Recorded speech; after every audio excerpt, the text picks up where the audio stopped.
The weekend had been perfect. More perfect than we could have hoped for, really. Our granddaughter Chrissy had her sweet 16, and for the first time in what felt like years, the whole family was together. Sandy had been glowing from the moment we walked through the door of Eric's house. She hugged Chrissy so tight I thought she might never let go. It was one of those rare visits where everything felt right. The laughter, the stories, even the smell of homemade lasagna that filled the kitchen. Chrissy had grown so much it was hard to believe she was already 16. When I saw her, all I could think about was how she used to sit on my lap, telling me about school, her little hands clinging to mine. But now, she was a young woman, already taller than her grandmother. She looked so much like her mother, with those sharp eyes that saw everything and that smile. My God, that smile. Her siblings, Joey and Lila, weren't too far behind her in age, and they were changing fast too. Joey was becoming a real little man, quieter than I remembered, but still quick to laugh at my old jokes.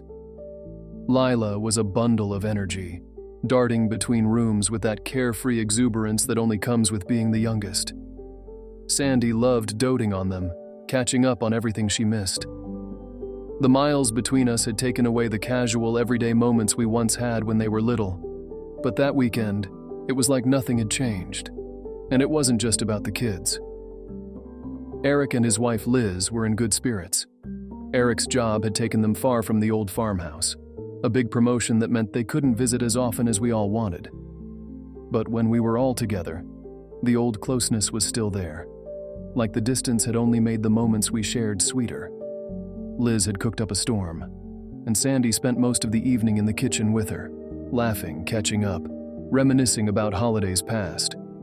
Sandy had been so happy, happier than I'd seen her in a long time. She'd always been the heart of our family, the one who held us all together. And as we sat around the table that night listening to Chrissy talk about her plans for college and her new friends, I could see the joy in Sandy's eyes. The kind of joy that comes from being surrounded by the people you love, with no thoughts of tomorrow or the things left behind. If it were up to Sandy, we would have stayed a week, maybe 2. She wanted to soak up every last minute with the kids, to make up for lost time. After dinner, she sat with Chrissy on the couch, the two of them giggling over some story about boys at school. I watched from the recliner, sipping coffee, feeling that rare sense of calm that only came when the whole family was under one roof. As the night wound down, Eric sat down next to me and leaned in. "Dad, why don't you and Mom stay a couple more days?" he asked, his voice low. "There's a storm coming. No need to rush back into that." I hesitated, glancing over at Sandy. I knew what she wanted. I could see it in the way she clung to every word Chrissy said, the way her face lit up when she talked to Lila and Joey. She didn't want to leave. Not yet. But I was stubborn. Too stubborn. "We'll be fine," I told him. "It's just a bit of snow. We'll leave early, miss the worst of it. You know me, I like to keep to the schedule." Eric frowned, clearly not happy with my answer. "I get that, Dad, but really it's no trouble for you to stay. The kids would love it. We'd love it. No reason to rush back." I felt a pang of guilt then, but I pushed it aside. "I've driven in worse," I said. "We'll be home before you know it." Sandy didn't say anything when I mentioned leaving early the next morning, but I could feel her disappointment like a cold draft in the room. She wanted to stay, to linger in the warmth of family just a little while longer. I caught her eye across the room, and she gave me a tight smile, one that didn't quite reach her eyes. I pretended not to notice. That night, after the kids went to bed and we packed up our bags in Eric's guest room, the tension between us finally came to the surface. Sandy was folding her clothes with a kind of quiet precision, the way she did when she was upset. "Jim, we don't have to leave tomorrow," she said softly, her back to me as she zipped up her suitcase. "You heard Eric? The storm's going to be bad. We can stay, spend more time with them. We hardly ever see them anymore." I sighed, sitting down on the edge of the bed. I knew she was right. but there was a part of me that just couldn't let go of the plan I'd made in my head. It felt wrong, somehow, to stay longer than we'd intended. I know you want to stay, but we'll come back soon, Sandy. We've got things to do at home. I've got those bills to sort through, and there's that leak in the roof I need to check on before it gets worse. Besides, the storm won't hit until the afternoon. We leave early. We'll miss the worst of it. Sandy turned to look at me then, her hands resting on the bedspread. It's not just about the storm, Jim. It's about the kids. We don't get to see them like we used to. They're growing up so fast. Can't you feel it? They're not going to be little much longer. Her words hit me harder than I expected. She wasn't just talking about this visit. She was talking about time slipping away, about all the moments we'd missed since Eric and his family moved away. I knew she was right, but old habits die hard. I know, I said, softer this time. I like to stick to the plan. She didn't argue with me after that. She just nodded, but I could tell she wasn't happy. Not one bit. We went to bed without saying much else, and when morning came, I could feel the weight of her silence as we loaded up the van and pulled out of the driveway. She sat next to me, staring out the window, her arms crossed tight over her chest. We drove away from Eric's house, the storm clouds gathering on the horizon behind us. Sandy didn't say a word, but I knew exactly what she was thinking. For the first few hours, the drive was smooth. Too smooth. We hadn't seen a flake of snow yet, and I could almost hear the silent, "I told you so," rising in my throat. I kept my mouth shut, though. Sandy wasn't in the mood for gloating, and I wasn't stupid enough to test her patience. We drove the first few hours in near silence. The tires hummed along the road, and the radio murmured quietly, giving us weather updates I pretended not to hear. Sandy just stared out the window, arms crossed, her mood as cold as the air outside. "Would have been nice to stay," she finally said after about an hour of silence. Her voice was sharp, accusing. "You know how rare it is to get the whole family together like that?" Joey was finally opening up to us, and Lila, well, she's growing so fast. We hardly know them anymore. You really want to give that up just to rush back? I bit back a sigh. We'll see them again soon, Sandy. It's just snow. It's fine. She didn't respond, but I could feel her eyes burning into me, her frustration palpable. I could tell she didn't trust me to make the right call this time. And, as the snow started to fall thicker and the wind picked up, I wasn't sure I trusted myself either. The storm hit quicker than the weather reports predicted. The first few flakes were light, almost picturesque. Then the wind kicked in, whipping the snow across the highway, creating swirling eddies that made it hard to see. Before long, I found myself driving much slower than usual, gripping the wheel tighter than I cared to admit. "Jim, this is getting bad," Sandy said, worry finally creeping into her voice. "Maybe we should stop somewhere, find a hotel." I shook my head. "We're almost halfway there. If we keep going, we'll make it before it really gets bad." But it was already bad. The roads were nearly deserted. Most people must have heeded the travel ban. Not me, though. Not Jim the stubborn. The van slid every now and then, just small skids. Nothing too serious, but enough to get my heart racing. My hands gripped the wheel tighter, my knuckles white. Sandy kept glancing at me, her lips pressed together like she was holding back an "I told you so." But she didn't have to say it. I could feel it. By the time we reached the back country roads, it was dark. The wind howled outside, and the snow came down in thick sheets, blinding us to everything beyond the headlights. And that's when it happened. Sandy's shout, sharp and panicked. "Jim, stop!" It wasn't like Sandy to yell like that. I hit the brakes hard, the van sliding a little before coming to a stop. "What? What is it?" She was staring out the windshield, squinting through the swirling snow. "There," she said, pointing. "On the side of the road. There's someone there." I squinted, trying to see what she was talking about. At first, I thought she was imagining things, but then I saw them. 3 small figures, standing motionless in the snow. Kids, it looked like. What the hell were kids doing out here? "They're just kids, Jim," Sandy said, her voice full of worry now. "We have to help them." I hesitated. Something about it didn't feel right. But what was I supposed to do? Leave them there? I pulled over, rolling down the window. The cold hit me like a slap in the face. "What are you kids doing out here?" I called, my voice swallowed by the wind. One of them stepped forward, a boy. "We're lost," he said, his voice barely audible over the storm. "Can you help us?" Sandy didn't even hesitate. "Jim, open the door. They'll freeze out there." I reached over and hit the button for the sliding door. "Get in," I called. They climbed in, one by one, moving slowly, deliberately. I watched them in the rearview mirror. There was something off about them, something I couldn't quite put my finger on. But it was cold, and they were just kids. As we pulled back onto the road, Sandy turned to face them, her voice gentle. "Where are your parents? How did you end up out here?" They didn't answer right away. The only sound was the soft, sniffled crying of one of them. "I'm scared," the little girl whispered. She appeared to be the one crying.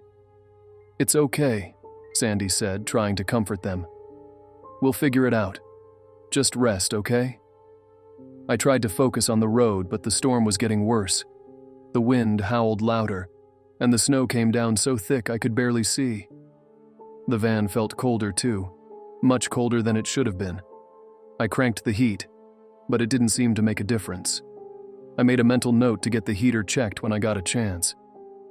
I glanced in the rearview mirror again. The kids sat motionless, their faces hidden beneath their hoods. Something about them unsettled me, but I couldn't quite say what.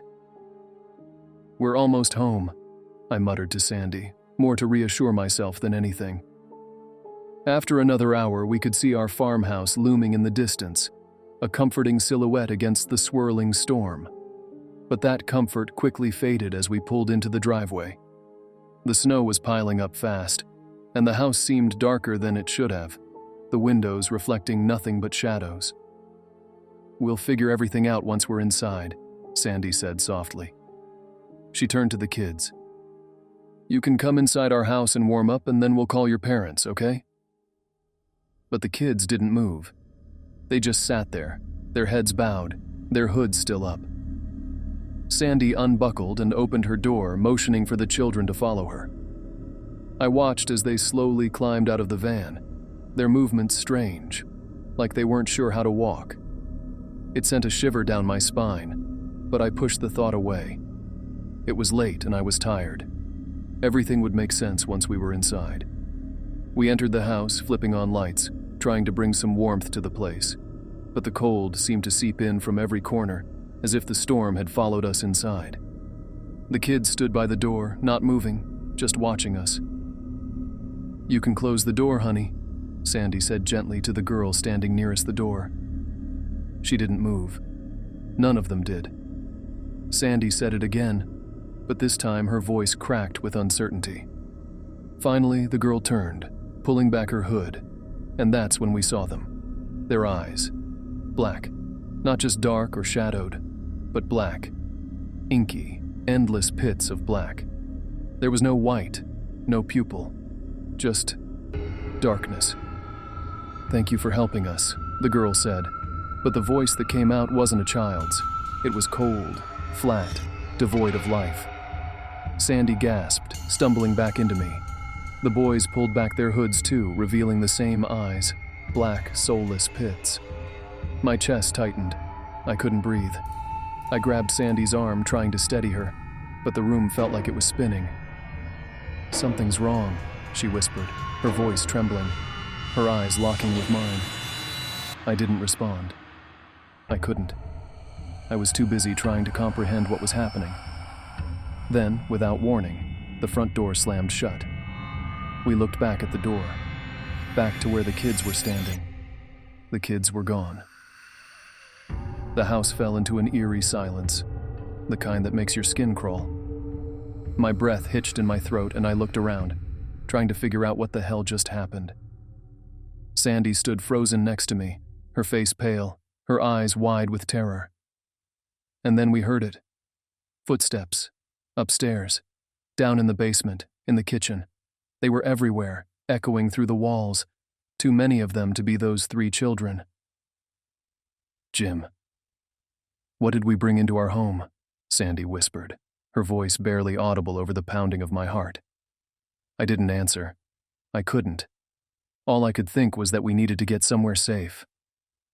The office, I said finally, my voice hoarse. Let's go to the office. Sandy nodded, and we moved as one, hurrying down the hallway to the back of the house. The office was the only room with a sturdy lock on the door, and more importantly, it's where I kept my guns. Once inside, I bolted the door behind us and hurried to the gun cabinet. My hands shook as I grabbed the shotgun and loaded it with shells. Sandy sat on the old couch, trembling, her eyes wide with fear. She was muttering something under her breath, and it took me a second to realize she was praying. I wasn't a religious man, but right then, I wasn't about to argue. If praying helped, then by all means, pray. I grabbed the revolver from the cabinet, tucking it into my waistband, then picked up the old landline phone on the desk. I dialed 911, but the line was filled with static, a garbled, haunting noise that made the hair on the back of my neck stand on end. I tried calling Eric, the neighbor, anyone, but the result was the same, nothing but static. Then the line went dead. Then I thought of our cell phones. We left those in the van. We were alone, trapped in our own house. Then came the knock at the door, soft at first, almost gentle. "We need help," a small voice said from the other side. "We're lost. Let us in." Sandy's breath hitched, her eyes filling with tears. "Jim." The voice repeated over and over the same words, but each time it grew deeper, more twisted. The knocking grew louder, more insistent. And then, a new voice joined in, a voice that sent a shiver down my spine. "How was your visit with Chrissy? How's Eric? Are they okay?" The voice was cold, mocking, and it sent chills down my spine. It kept asking, over and over, the same questions, each time the tone becoming more twisted, more inhuman. Sandy was shaking now, her hands clasped tightly together as she prayed louder, her words desperate. I didn't know what else to do, so I joined her, my own voice trembling as I muttered the Lord's Prayer under my breath. The shotgun felt heavy in my hands, but I clutched it like a lifeline. The banging on the door grew louder, more violent. The voices became a cacophony of twisted questions, accusations, haunting and relentless. And then, just as suddenly as it had started, everything stopped. The house fell into a deafening silence. I don't know how long we sat there in that silence, huddled together on the couch, clutching each other like children hiding from a nightmare. At some point, we must have fallen asleep, because when I opened my eyes, sunlight was streaming through the window. Soft, golden rays streaming through the small office window, like the sun was mocking us for surviving the night. It was the kind of morning that should have felt comforting, should have made me think about a fresh pot of coffee, a fire in the hearth. But all I felt was dread. I shifted in my seat, the shotgun still heavy across my lap, the cold barrel resting against my legs. My whole body was stiff, sore from the tension of staying alert all night. Sandy was curled up next to me, her head resting against my arm, her grip still tight around my wrist even in sleep. I didn't want to wake her, but we couldn't stay in here forever. "Sandy," I whispered, giving her arm a gentle shake. "It's morning." Her eyes fluttered open, wide with fear at first, but then they softened when she realized it was me. The tension in her face didn't go away, though. Neither of us said a word. We both knew what was waiting outside that door. Whatever the hell had happened last night, it wasn't going to just disappear with the sunrise. I took a deep breath, stood up, and with Sandy at my side, I slowly unlatched the office door. The house was eerily quiet, but I could feel the cold biting at my face the second I cracked the door open. The chill seeped into my bones. I stepped out first, keeping the shotgun close. The hallway looked the same as it had last night. Same familiar old pictures on the walls, same hardwood floor beneath my boots. But it felt different. The front door was wide open. So were all the windows. The cold air rushed in from every direction, and the snow had blown in, blanketing the floors, filling the house with a strange, unnatural stillness. I could hear the faint whistle of the wind, like a low moan creeping through the cracks in the walls. We stuck together as we moved through the house, closing the windows and locking them, but it felt wrong. That sense of safety we once had here was gone, stolen by whatever we had let into our home the night before. When the last window was shut, I knelt down by the fireplace. My hands shook as I stacked the logs, striking a match and letting it flare to life. The fire roared to life, but it didn't feel like it was pushing back the cold, not the way it usually did. I could see Sandy watching me from the kitchen, her face pale and drawn. I didn't have to ask her how she felt. Neither of us felt safe. Not anymore. I made coffee while Sandy sat in front of the fire, huddled under a blanket. It was strange the way we went through the motions like nothing had changed, but everything had. When I brought over her cup, she took it without saying a word, staring into the fire like it held the answers we couldn't find. I still had the shotgun and revolver within arm's reach. I didn't let them go, not for a second. "We can't stay here, Jim," she finally whispered, her voice trembling. We can't." I nodded, staring at the fire as I took a sip of my coffee. I know. There was no arguing, no stubbornness left in me. What we had experienced was something I couldn't even begin to explain, but I knew it wasn't done with us. I'd brought us out into that storm when we could have stayed with Eric, and now this house felt like a stranger's, like it was holding its breath, waiting for us to leave. "Let's grab a few important things," I said. "We'll leave today." Sandy didn't argue. She stood up slowly, the weight of her fear still heavy on her shoulders, and together, we began packing. I went back to the office and emptied the safe. $20,000 in cash, our passports, a few important papers. I took it all. We weren't planning on coming back. Sandy moved quietly through the house, gathering her jewelry and family photo albums. I could see the tremble in her hands as she worked, the way she avoided looking too long at the open spaces of the house, like she was afraid of what might be watching from the shadows. When we were done, we stood at the front door. The same front door that had slammed shut the night before, leaving us trapped with those things. My hand hesitated on the knob. The air felt thick, heavy, like the house was holding something in its walls, something waiting for us to make the next move. I locked the door carefully. When the deadbolt clicked into place, it felt final. Like we were locking something evil in, instead of locking something evil out. But that evil, I knew it wasn't going to stay locked up forever. I glanced at Sandy as we walked to the van. She was quiet, her face pale and drawn. We didn't speak as we climbed into the van and started driving. My knuckles were white on the steering wheel, my eyes scanning the road, half expecting to see those kids, those things, standing by the side of the road again. But the road was empty. We stopped for gas at a small station a few miles out. It felt surreal, standing in the cold morning light, watching the pump tick away as if nothing had happened. But in my gut, I knew we weren't leaving this behind. Not really.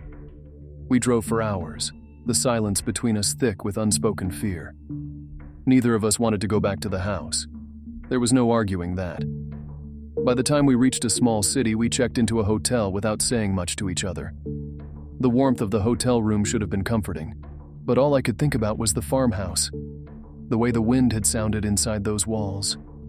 The way the kids had stood at the door with their inky black eyes. We stayed in that hotel for the next week. The thought of going back to the farmhouse filled us both with dread. Sandy wouldn't even say the word. It was as though, in just one night, the place we'd called home for 4 decades had become haunted. But haunted didn't seem like the right word for it. Haunted was what you called a place that had ghosts, memories of the dead. This was different. This was something alive. It was something pure evil we'd let in. We made arrangements to stay with Eric and his family while we figured out what to do.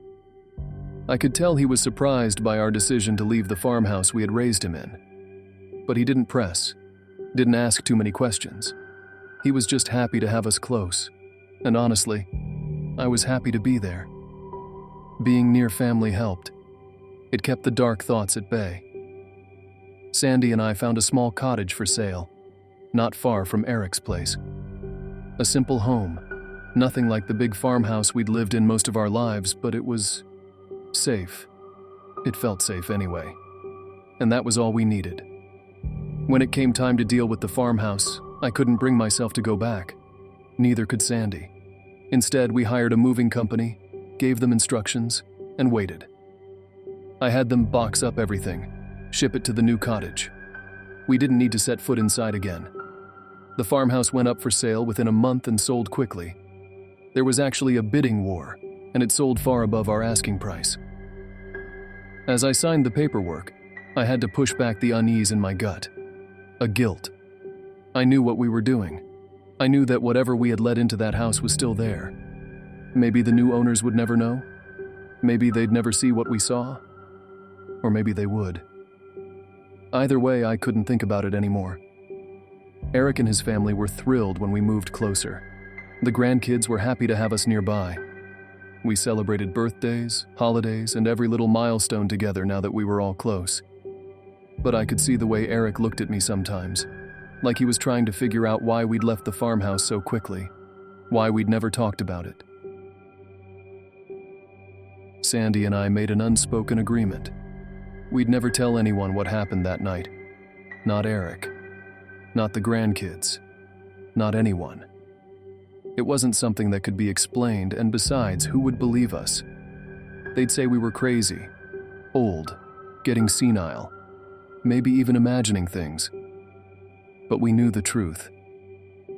Every now and then, when I'm lying in bed at night and the wind howls outside the cottage, I think back to that night.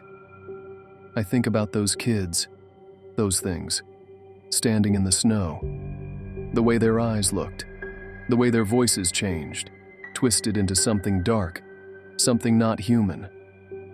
I still hear their voices sometimes, in my dreams, or when the wind gets real loud, I can hear them, clear as day. How was your visit with Chrissy? And then I remember their eyes, black and endless, staring right through me. If I could warn people, I would. They aren't children. They are evil incarnate. But who would listen? Who'd believe something like this? All I can say is, if you're ever driving and you see children standing by the side of the road that look out of place, don't stop. Keep driving. If you see them at your door and they start knocking, don't you dare open your door. Keep the door locked. And for God's sake, just pray.